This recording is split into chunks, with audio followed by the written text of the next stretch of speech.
सत श्री अकाल जी, तुसीं देख रहे हो पंजाब मिली यूएससी टीवी ते मैं सुरभि शर्मा एक बार फिर तो हाजिर हो चुकी हाँ प्रोग्राम खबरनामा लैके। जी हाँ, प्रोग्राम ਦੇ ਵਿੱਚ हमेशा की तरह देश के विदेश ਨਾਲ जुड़िया हुई कुछ खास अपडेट्स। तो सब तो पहली अपडेट सामने आ रही है जी अमेरिका तो। अमेरिका ਦੇ ਵਿੱਚ इस वेले डोनाल्ड ट्रंप ਦੇ ਲਈ बहुत चंगी खबर है, क्योंकि डोनाल्ड ट्रंप ने एक योजना बनाई सी और वो योजना हुण सफल होंदी हुई नज़र भी आ रही है। वैसे तो डोनाल्ड ट्रंप बहुत सारियां योजनावां बनाउंदे ने जिसका प्रभाव बहुत सारे लोगों ते पैंदा है, ईवन कि नाल दे मुल्कां ते पैंदा है, विश्व ते भी पैंदा है। इस दे नाल ही डोनाल्ड ट्रंप ने एक ऐसी योजना तैयार की सी जिस विच कई लोगों नूं तां राहत मिली सी, क्योंकि इस समय आप सब जानते हैं कि किस तरीके के हालात अमेरिका विच बने हुए हैं। अमेरिका विच रहन का सुपना एक सुपना बन के रह सकता है, पर डोनाल्ड ट्रंप ने इसनूं थोड़ा जिहा ईजी किया सी। डोनाल्ड ट्रंप ने कहा सीगा कि अगर अमेरिका विच रहना चाहते हो तो तुहाडे लई एक कार्ड मौजूद है जिसका नाम है गोल्ड कार्ड, ठीक है, जिसनूं गोल्डन वीज़ा भी कहा जाता है। सो एक स्कीम जिहड़ी कह लवां मैं डोनाल्ड ट्रंप वालों जारी की गई सी, एक पेशकश की गई सी लोकां नूं कि अगर तुसीं अमेरिका दे विच रहना चाहते हो, इत्थे कार्ड हासिल करना चाहते हो, इत्थे दे निवासी बनना चाहते हो तो तुहानूं एक कार्ड लेना पेगा। अगर तुसीं एक कार्ड ले लेंदे हो तो तुसीं अमेरिका विच रह सकते हो। पर यह योजना जो है बहुत मुश्किल लग रही सी जो पहला ऐलान किया गया सीगा डोनाल्ड ट्रंप वालों, क्योंकि इस कार्ड को खरीदना आम बंदे की गल नहीं है, यानी कि आम बंदे की हैसियत विच नहीं है। इस कार्ड को वही खरीद सकता है जो अमेरिका विच निवेश कर सकता है, यानी कि बहुत ज़्यादा अमीर लोग ही इस कार्ड को खरीद सकते रहे। पर ऐसा हुंदा होया नज़र भी आ रहा है। जी हाँ, हुणे गोल्ड कार्ड विकने शुरू हो चुके हैं, जिस करके हुण एक चंगा हुंगारा मिल रहा है इस योजना को। इस योजना की कोई समय सीमा नहीं है कि इन्ने ही लोग इस कार्ड को खरीद सकते हैं, इसमें जिन्ने चाहे मर्जी लोग कार्ड खरीद सकते हैं, पर शर्त यह है कि इसकी जो अमाउंट है वो देनी पएगी। और इस अमाउंट को देने वास्ते अज बहुत ज़्यादा लोग तैयार भी ने तो इस कार्ड को खरीद भी रहे हैं। जी हाँ, अमरीकी राष्ट्रपति डोनाल्ड ट्रंप ने हाल ही दे विच गोल्ड कार्ड या गोल्डन वीज़ा स्कीम का ऐलान किया सी।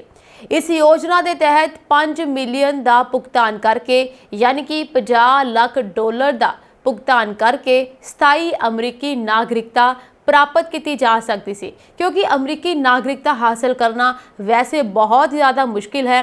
इस वेले तो जो हालात अमेरिका विच बने हुए हैं, जो इमीग्रेशन लैके सख्ती बनी हुई है, उस विच तां अमरीकी नागरिकता लैण दा एक सुपना ही रह सकता है। यानी कि इस बारे सोचना बहुत ही दूर की गल है, इसनूं सोचांगे तां भी नहीं वो हासिल हो सकता।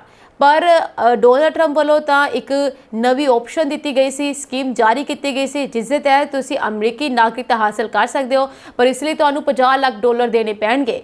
पर इसनूं लैके हुण लोग अपना रुझान दिखा भी रहे हैं।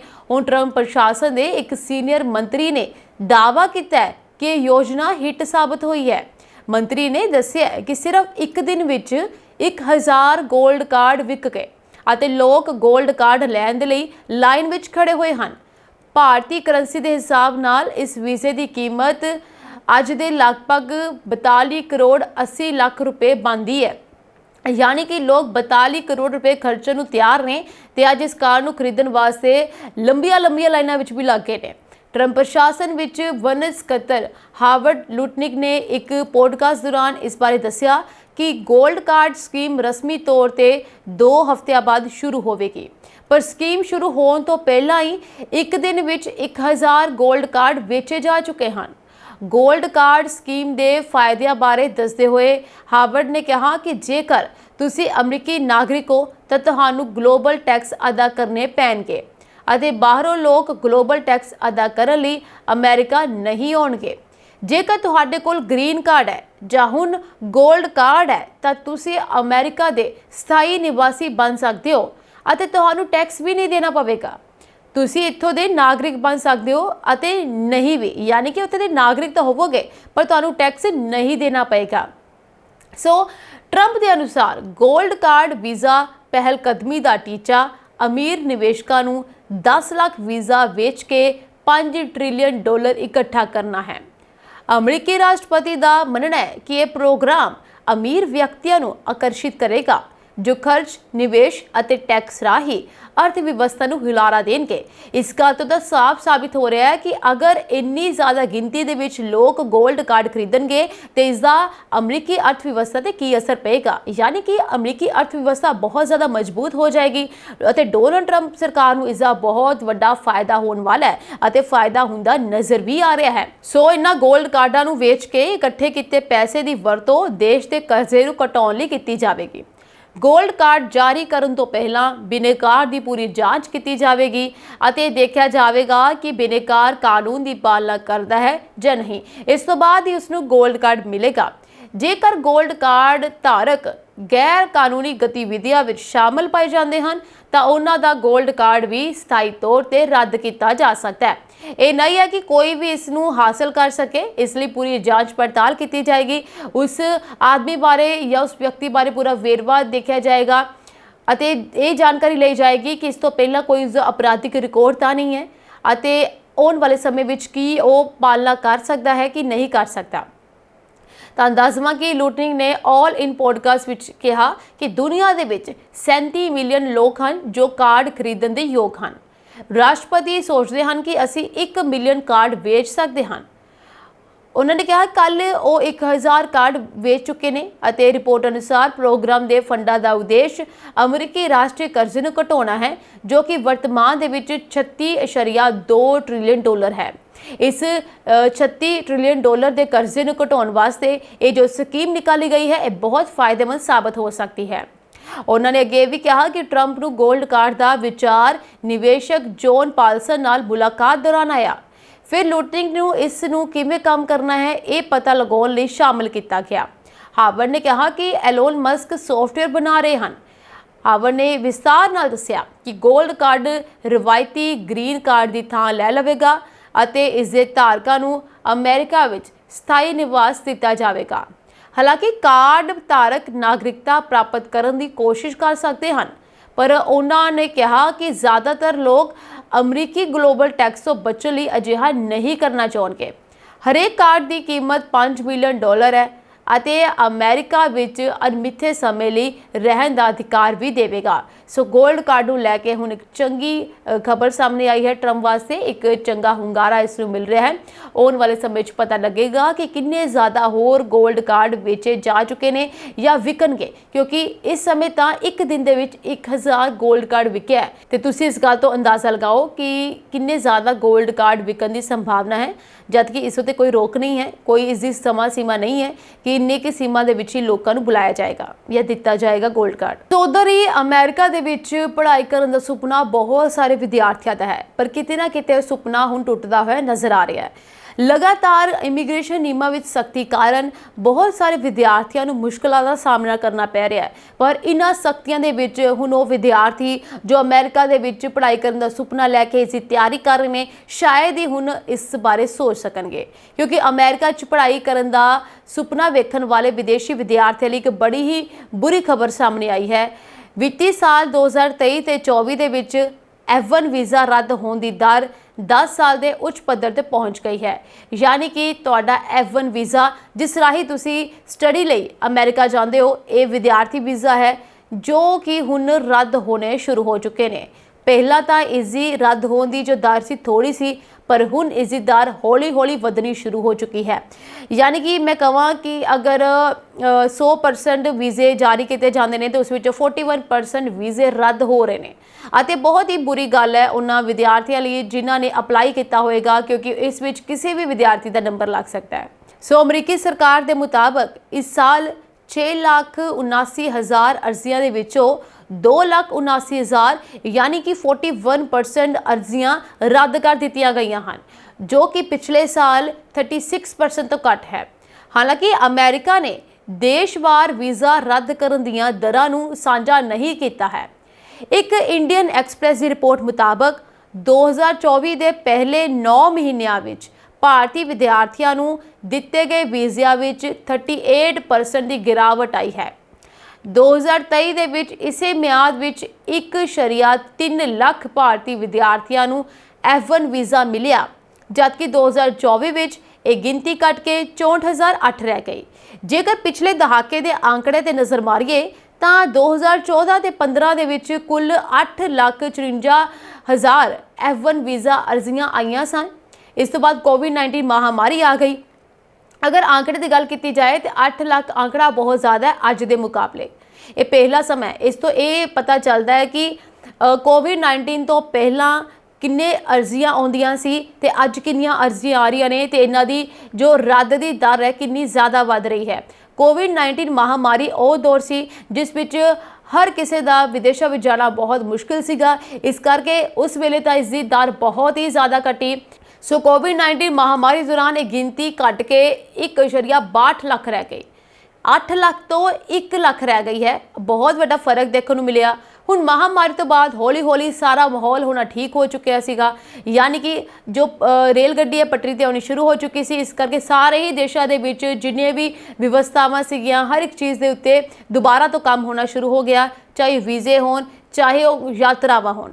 सो महामारी तो बाद अर्जियां की गिनती विच लगातार वाधा होया, पर 2023 ते 24 दे विच 3% की गिरावट देखी गई। अमरीकी विदेश विभाग अनुसार सारे वीज़ा फैसले इमीग्रेशन अते राष्ट्रीयता एक्ट अते संघी नियमां अनुसार केस दर केस के आधार पर किए जाते हैं। हालांकि 2019 तो वीज़ा डाटा गणना विधि है विच बदलाव किए गए हैं, यानी कि इस वीज़ा डाटा गणना दे विच कुछ बदलाव किए गए हैं, जिस नाल ये समझना मुश्किल हो गया कि वीज़ा रद्द करन विच वाधे दा असल कारण की है। सिर्फ अमेरिका ही नहीं सगों होर भी बहुत सारे देश इसमें शामिल है जिन्हां दे विच गिनती घटाई जा रही है। अंतर्राष्ट्रीय विद्यार्थियों की गिनती को सीमित करने दे विचार कर रहे हैं बहुत सारे देश, जिस विच कैनेडा भी शामिल है। कैनेडा ने 2024 दे विच स्टडी परमिटां की गिनती को 35% घटाउण दा ऐलान किया। 2025 विच इसनूं होर 10% घटा दिता, जबकि कैनेडा वो मुल्क है जिस विच विद्यार्थियों की गिनती सब तो ज़्यादा है। यानी कि अर्जियां की जे मैं गल करां, विद्यार्थी वीज़े की गल करां तो सब तो ज़्यादा वीज़े कैनेडा दे विच दिते जाते हैं, पर हुण इस दर नूं घटाउणा शुरू कर दिता है, जिस विच पहला 35% घटाया गया तो इस बाद 2025 के नवे साल की शुरुआत के इमीग्रेशन में सख्ती की गई और इसनूं 10% होर घटा दिता गया। इसी दे नाल ब्रिटेन की जे मैं गल कर ਲਾਂ तो ब्रिटेन ने विदेशी विद्यार्थियों के निर्भर लोगों पर भी पाबंदियां लगाई हैं, जिस कारण अंतर्राष्ट्रीय विद्यार्थियों के दाखले में 40% यानी कि 40% की गिरावट आई है। हालांकि वीज़ा रद्द होने के मामले वध रहे हैं। भारतीय विद्यार्थी अमेरिका विच सब तो वड्डे अंतर्राष्ट्रीय विद्यार्थी समूह वजों उभर के सामने आए हैं। 2023 ते 24 दे विच मैं गल करां ते इस साल दौरान अमेरिका विच कुल 3,31,000 भारतीय विद्यार्थी सन, जो अंतर्राष्ट्रीय विद्यार्थियों का 29% बनते सन, यानी कि 29% हिस्सा है अंतर्राष्ट्रीय विद्यार्थियों का भारतीय स्टूडेंट्स। ये पहली बार है जो भारतीय विद्यार्थियों की गिनती चीनी विद्यार्थियों तो वध गई।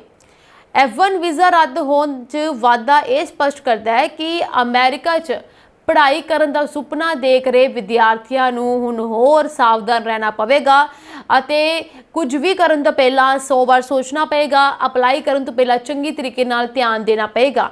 एक मजबूत एकेडमिक प्रोफाइल, स्पष्ट करियर दे टीचियां अते सही दस्तावेज़ां नाल अप्लाई करन वालियां दी संभावनावां वध सकदियां ने, अदरवाइज बाकियां दी कोई संभावनावां नहीं रह सकदियां। सो अगर तुसी विद्यार्थी हो, विद्यार्थी वीज़े लई अप्लाई कर रहे हो तो इसकी सावधानी जरूर रखो कि अगर तुसी अप्लाई कर रहे हो तो उस विच कोई भी ऐसी गलती ना सामने आवे, तुहाडे दस्तावेज़ पूरी तरीके नाल पूरे होण, उन्हां दे विच कोई भी नोक चोक ना हो सके जिस करके तुहाडे वीज़े रद्द हो जाण। सो वीज़े रद्द होने की दर लगातार बढ़ रही है तो स्टूडेंट्स लिए तो एक बहुत ही माड़ी गल है, क्योंकि स्टूडेंट्स विदेश जाके पढ़ने का सुपना देखते हैं, पर विदेशों के इमीग्रेशन नियम अगर इस तरीके सख्त किए जान तो बहुत सारे विद्यार्थियों का सुपना विदेश पढ़ाई करने का सुपना ही रह जाएगा। उधर ही कैनेडा ने एक चंगी खबर भी दी है। जी हाँ, कैनेडा तो एक गुड न्यूज़ सामने आ रही है जिस विच कैनेडा च रहना थोड़ा सौखा हो सकता है, यानी कि तुहानू कैनेडा की PR हासिल हो सकती है। जे मैं गल करां इस वेले दे माहौल की, तो कैनेडा दे विच बहुत सारे विद्यार्थियों के उपर देश निकाले की तलवार लटक रही है। ये गिनती हज़ारां विच नहीं है, ये गिनती लखां दे विच ने। लखां दे विच अज जो विदेशी विद्यार्थी ने कैनेडा दे विच देश निकाले नूं लैके डर वाले माहौल च जी रहे हैं अते सहमे होए ने, क्योंकि उन्होंने नहीं पता कि उन्होंने नाल अगला कदम की होएगा या उन्होंने उपर की कार्रवाई की जा सकती है। ਇਸੇ ਦੇ ਹੀ ਚੱਲਦੇ ਕੈਨੇਡਾ ਦੇ ਵਿੱਚ ਇੱਕ ਨਵਾਂ ਐਲਾਨ ਕਰ ਦਿੱਤਾ ਗਿਆ ਹੈ, ਜਿਸ ਐਲਾਨ ਤੋਂ ਬਾਅਦ ਕੈਨੇਡਾ ਦੇ ਵਿੱਚ ਕੁਝ ਰਾਹਤ ਜ਼ਰੂਰ ਮਿਲੀ ਹੈ ਵਿਦਿਆਰਥੀਆਂ ਨੂੰ ਜਾਂ ਫਿਰ ਉਹਨਾਂ ਲੋਕਾਂ ਨੂੰ ਜਿਨ੍ਹਾਂ ਦੇ ਉੱਪਰ ਦੇਸ਼ ਨਿਕਾਲੇ ਦੀ ਤਲਵਾਰ ਲਟਕ ਰਹੀ ਸੀ। ਜੀ ਹਾਂ, 31 ਮਾਰਚ 2025 ਕੈਨੇਡਾ ਨੂੰ 2 home care worker immigration pilot launch ਕਰੇਗਾ। यानी कि home care worker immigration pilot ਨੂੰ ਕੈਨੇਡਾ ਲਾਂਚ ਕਰਨ ਜਾ ਰਿਹਾ ਹੈ ਅਤੇ ਇੱਕ ਵੀ ਨਹੀਂ 2 ਨੂੰ ਲਾਂਚ ਕਰੇਗਾ, ਜਿਸ ਨਾਲ ਦੇਸ਼ ਵਿੱਚ ਪਹਿਲਾਂ ਤੋਂ ਮੌਜੂਦ ਜੋ ਭਾਰਤੀ ਨਾਗਰਿਕ ਹੋਣਗੇ ਭਾਰਤੀ ਨਾਗਰਿਕਾਂ ਨੂੰ ਦੇਸ਼ ਵਿੱਚ ਦਾਖਲ ਹੋਣ ਦੀ ਆਗਿਆ ਮਿਲੇਗੀ। ਘਰੇਲੂ ਦੇਖਭਾਲ ਕਰਨ ਵਾਲੇ ਕਰਮਚਾਰੀ ਜਿਨ੍ਹਾਂ ਵਿੱਚ ਅਪਾਹਜ ਲੋਕ ਵੀ ਸ਼ਾਮਲ ਹਨ ਸਥਾਈ ਨਿਵਾਸ ਲਈ ਅਰਜ਼ੀ ਦੇ ਸਕਣਗੇ। ਇਹ ਖਾਸ ਕਰਕੇ ਪੰਜਾਬੀ ਨੌਜਵਾਨਾਂ ਲਈ ਸੱਚ ਹੈ। ਚੰਗੀ ਖਬਰ ਇਹ ਹੈ ਕਿ ਉਹਨਾਂ ਨੂੰ ਦੇਸ਼ ਨਿਕਾਲਾ ਦਿੱਤੇ ਜਾਣ ਤੋਂ ਪਹਿਲਾਂ ਨੌਕਰੀ ਅਤੇ ਸਥਾਈ ਨਿਵਾਸ ਮਿਲ ਸਕਦਾ ਹੈ। ਸ਼ੁਰੂ ਵਿੱਚ ਇਹ ਸਕੀਮ ਸਿਰਫ ਕੈਨੇਡਾ ਵਿੱਚ ਪਹਿਲਾਂ ਤੋਂ ਹੀ ਰਹਿ ਰਹੇ ਕਾਮਿਆਂ ਲਈ ਖੁੱਲੀ ਹੋਵੇਗੀ, ਬਾਅਦ ਵਿੱਚ ਵਿਦੇਸ਼ੀ ਬਿਨੇਕਾਰਾਂ ਲਈ ਇੱਕ ਵੱਖਰੀ ਧਾਰਾ ਹੋਵੇਗੀ। ਪੰਜਾਬ ਦੇ 2 ਲੱਖ ਤੋਂ ਵੱਧ ਨੌਜਵਾਨਾਂ ਉੱਤੇ ਦੇਸ਼ ਨਿਕਾਲੇ ਦੀ ਤਲਵਾਰ ਲਟਕ ਰਹੀ ਹੈ। ਤੁਸੀਂ ਇਸ ਗੱਲ ਤੋਂ ਅੰਦਾਜ਼ਾ ਲਗਾਓ ਕਿ ਪੰਜਾਬ ਦੇ ਕਿੰਨੇ ਜ਼ਿਆਦਾ ਨੌਜਵਾਨ ਇਸ ਵੇਲੇ ਕੈਨੇਡਾ ਵਿੱਚ ਮੌਜੂਦ ਹੋਣਗੇ ਅਤੇ 2 ਲੱਖ ਦੇ ਉੱਪਰ ਤਾਂ ਦੇਸ਼ ਨਿਕਾਲੇ ਦੀ ਤਲਵਾਰ ਹੀ ਲਟਕ ਰਹੀ ਹੈ। ਜਿਨ੍ਹਾਂ ਦੇ ਵੀਜ਼ੇ ਖਤਮ ਹੋਣ ਵਾਲੇ ਹਨ ਉਹ ਦੁਵਿਧਾ ਦੇ ਵਿੱਚ ਹਨ। ਨਵਾਂ ਪਾਇਲਟ ਘਰੇਲੂ ਦੇਖਭਾਲ ਕਰਮਚਾਰੀਆਂ ਨੂੰ ਤੁਰੰਤ ਸਥਾਈ ਨਿਵਾਸ ਲਈ ਅਰਜ਼ੀ ਦੇਣ ਦੀ ਆਗਿਆ ਦੇਵੇਗਾ, ਜਿਸ ਨਾਲ ਕੈਨੇਡਾ ਵਿੱਚ ਪਹਿਲਾਂ ਕੰਮ ਦੇ ਤਜਰਬੇ ਦੀ ਜ਼ਰੂਰਤ ਖਤਮ ਹੋ ਜਾਵੇਗੀ। ਇਹ ਪਿਛਲੇ ਨਿਯਮਾਂ ਤੋਂ ਇੱਕ ਬਦਲਾਅ ਹੈ, ਜਿਸ ਵਿੱਚ ਕਾਮਿਆਂ ਨੂੰ ਯੋਗ ਹੋਣ ਤੋਂ ਪਹਿਲਾਂ ਕੈਨੇਡਾ ਵਿੱਚ ਹੋਣਾ ਜ਼ਰੂਰੀ ਸੀ, ਤਜਰਬਾ ਹਾਸਲ ਕਰਨਾ ਜ਼ਰੂਰੀ ਸੀ। ਨਵੀਨਤਮ ਪ੍ਰੋਗਰਾਮ ਦੇ ਤਹਿਤ ਦੇਖਭਾਲ ਕਰਨ ਵਾਲਿਆਂ ਲਈ ਲੋੜੀਂਦੇ ਸਕੋਰ ਬਹੁਤ ਹੀ ਬੁਨਿਆਦੀ ਹਨ। ਘਰੇਲੂ ਦੇਖਭਾਲ ਕਰਨ ਵਾਲੇ ਕਰਮਚਾਰੀਆਂ ਲਈ ਘੱਟੋ-ਘੱਟ ਲੋੜੀਂਦਾ ਪੱਧਰ ਸਿਰਫ ਰੋਜ਼ਾਨਾ ਗੱਲਬਾਤ ਵਾਲੀ ਅੰਗਰੇਜ਼ੀ ਦੀ ਸਮਝ ਹੋਣੀ ਚਾਹੀਦੀ ਹੈ। ਇਸ ਗੱਲ ਤੋਂ ਅੰਦਾਜ਼ਾ ਲਗਾਇਆ ਜਾ ਸਕਦਾ ਹੈ ਕਿ ਕਿੰਨਾ ਈਜ਼ੀ ਕਰ ਦਿੱਤਾ ਗਿਆ ਹੈ, ਯਾਨੀ ਕਿ ਤੁਹਾਨੂੰ ਕੋਈ ਜ਼ਿਆਦਾ ਵੱਡੇ ਸਕੋਰਾਂ ਦੀ ਜ਼ਰੂਰਤ ਨਹੀਂ ਹੈ, ਸਿਰਫ ਤੁਹਾਨੂੰ ਅੰਗਰੇਜ਼ੀ ਸਮਝ ਹੋਣੀ ਚਾਹੀਦੀ ਹੈ। ਇਸ ਦਾ ਮਤਲਬ ਇਹ ਹੈ ਕਿ ਆਇਲਸ ਵਿੱਚ ਘੱਟੋ-ਘੱਟ ਸਕੋਰ ਹੋਣਾ ਜ਼ਰੂਰੀ ਹੈ ਤੁਹਾਡਾ, ਬਾਕੀ ਹੋਰ ਵੀ ਕਿਸੇ ਚੀਜ਼ ਦੀ ਕੋਈ ਜ਼ਰੂਰਤ ਨਹੀਂ ਹੈ ਇਸ ਕੰਮ ਲਈ। ਕੈਨੇਡਾ ਆਪਣੇ ਨਵੇਂ home care worker immigration pilot ਤਹਿਤ 2750 ਹੋਮ ਕੇਅਰ ਵਰਕਰਾਂ ਨੂੰ ਸਥਾਈ ਨਿਵਾਸ ਦੇਣ ਦੀ ਯੋਜਨਾ ਬਣਾ ਰਿਹਾ ਹੈ। ਇਹ ਪਹਿਲਾ ਕਦਮ ਹੈ ਅਤੇ ਇਸ ਦੀ ਗਿਣਤੀ ਬਾਅਦ ਵਿੱਚ ਵਧਾਈ ਜਾਵੇਗੀ। ਸੋ ਇਸ ਕਦਮ ਦੇ ਨਾਲ ਬਹੁਤ ਸਾਰੇ ਲੋਕਾਂ ਨੂੰ ਰਾਹਤ ਮਿਲੇਗੀ, ਕਿਉਂਕਿ ਉਹ ਕੈਨੇਡਾ ਦੇ ਵਿੱਚ ਨਾਗਰਿਕਤਾ ਹਾਸਲ ਕਰ ਸਕਦੇ ਨੇ, ਕੈਨੇਡਾ ਦੇ ਵਿੱਚ ਰਹਿ ਵੀ ਸਕਦੇ ਨੇ, ਉੱਥੇ ਕੰਮ ਵੀ ਕਰ ਸਕਦੇ ਨੇ। ਸੋ ਕੈਨੇਡਾ ਵਿੱਚ ਰਹਿਣ ਵਾਲੀ ਇੱਕ ਲੜਕੀ ਨੇ ਦੱਸਿਆ ਕਿ ਵੀਜ਼ਾ ਖਤਮ ਹੋਣ ਵਾਲਾ ਹੈ, ਪਰ ਉਹ 31 ਮਾਰਚ ਨੂੰ ਘਰੇਲੂ ਦੇਖਭਾਲ ਲਈ ਅਰਜ਼ੀ ਦੇਵੇਗੀ ਅਤੇ ਉਸ ਤੋਂ ਬਾਅਦ ਉਸ ਨੂੰ ਸਥਾਈ ਨਿਵਾਸ ਮਿਲਣ ਦੀ ਉਮੀਦ ਹੈ ਅਤੇ ਇਸ ਨਾਲ ਉਸ ਨੂੰ ਬਹੁਤ ਵੱਡੀ ਰਾਹਤ ਮਿਲੀ ਹੈ ਕਿ ਉਸ ਨੂੰ ਕੈਨੇਡਾ ਤੋਂ ਨਹੀਂ ਜਾਣਾ ਪਏਗਾ ਜਾਂ ਕੈਨੇਡਾ ਤੋਂ ਦੇਸ਼ ਨਿਕਾਲਾ ਨਹੀਂ ਮਿਲੇਗਾ। ਸੋ ਇਸ ਤਰੀਕੇ ਨਾਲ ਇਸ ਪ੍ਰੋਗਰਾਮ ਨੂੰ ਆਉਣ ਵਾਲੇ ਸਮੇਂ ਵਿੱਚ ਵਧਾਇਆ ਵੀ ਜਾਵੇਗਾ ਤਾਂ ਕਿ ਬਹੁਤ ਸਾਰੇ ਲੋਕ ਇਸ ਦਾ ਫਾਇਦਾ ਉਠਾ ਸਕਣ। उधर ही डोनाल्ड ट्रंप लगातार अपनी नीतियों को लैके सख्त होंदे जा रहे हैं, चाहे कोई भी नीति क्यों ना होवे, जिस विच टैरिफ की नीति भी शामिल है और टैरिफ की नीति के नाल बहुत सारे मुल्कों के विच इसका असर पेगा, क्योंकि डोनाल्ड ट्रंप वालों बहुत सारे देशों को इस बारे धमकी दी गई है, टैरिफ लगाने की धमकी दी गई है, जिस में साडा भारत देश भी शामिल है। भारत नूं भी इस दी धमकी दी गई है। 2 अप्रैल नूं इसकी शुरुआत हो जाएगी और रेसिप्रोकल टैक्स जो है वो देना पएगा। रेसिप्रोकल टैक्स का मतलब है कि जितना टैक्स भारत लगाएगा उतना ही टैक्स अमेरिका भी भारत पर लगाएगा। सो अमरीकी राष्ट्रपति डोनाल्ड ट्रंप ने 2 अप्रैल तो रेसिप्रोकल टैरिफ लगाने का ऐलान किया सी, जिस नाल कई देश खास करके भारत, चीन और यूरोप की आर्थिकता प्रभावित हो सकती है।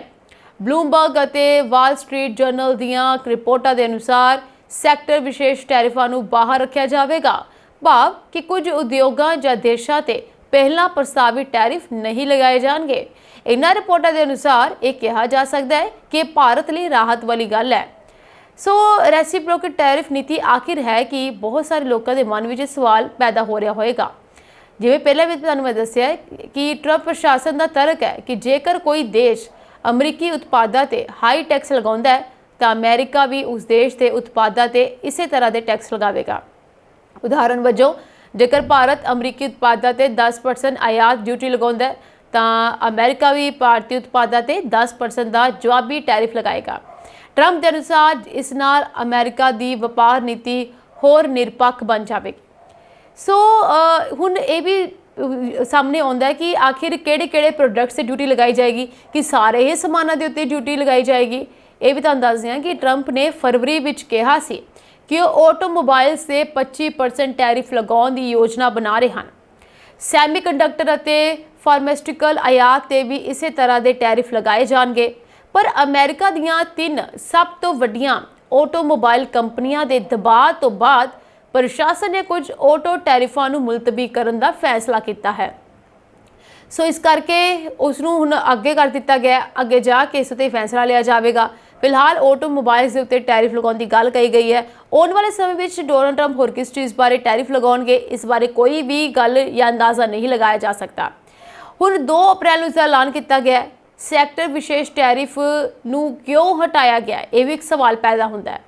ਉਧਰ ਹੀ ਬਲੂਮਬਰਗ ਨਿਊਜ਼ ਅਤੇ ਦ ਵਾਲ ਸਟਰੀਟ ਜਰਨਲ ਦੀ ਰਿਪੋਰਟ ਅਨੁਸਾਰ ਸੈਕਟਰ ਵਿਸ਼ੇਸ਼ ਟੈਰਿਫਾਂ ਦਾ ਐਲਾਨ ਹੁਣ 2 ਅਪ੍ਰੈਲ ਨੂੰ ਨਹੀਂ ਕੀਤਾ ਜਾਵੇਗਾ, ਪਰ ਵਾਈਟ ਹਾਊਸ ਅਜੇ ਵੀ ਰੈਸੀਪ੍ਰੋਕਲ ਟੈਰਿਫ ਲਗਾਉਣ ਦੀ ਯੋਜਨਾ ਬਣਾ ਰਿਹਾ ਹੈ। ਨੀਤੀ ਅਜੇ ਵੀ ਸਥਿਰ ਹੈ ਅਤੇ ਅੰਤਿਮ ਫੈਸਲਾ 2 ਅਪ੍ਰੈਲ ਤੱਕ ਲਿਆ ਜਾਵੇਗਾ। ਉਧਰ ਹੀ ਅਮਰੀਕੀ ਖਜ਼ਾਨਾ ਸਕੱਤਰ ਸਕਾਟ ਨੇ ਸੰਕੇਤ ਦਿੱਤਾ ਹੈ ਕਿ ਕੁਝ ਟੈਰਿਫਾਂ ਨੂੰ ਮੁਲਤਵੀ ਕੀਤਾ ਜਾ ਸਕਦਾ ਹੈ, ਪਰ ਵਾਈਟ ਹਾਊਸ ਨੇ ਅਜੇ ਤੱਕ ਇਸ ਬਾਰੇ ਕੋਈ ਸਪਸ਼ਟ ਬਿਆਨ ਨਹੀਂ ਦਿੱਤਾ।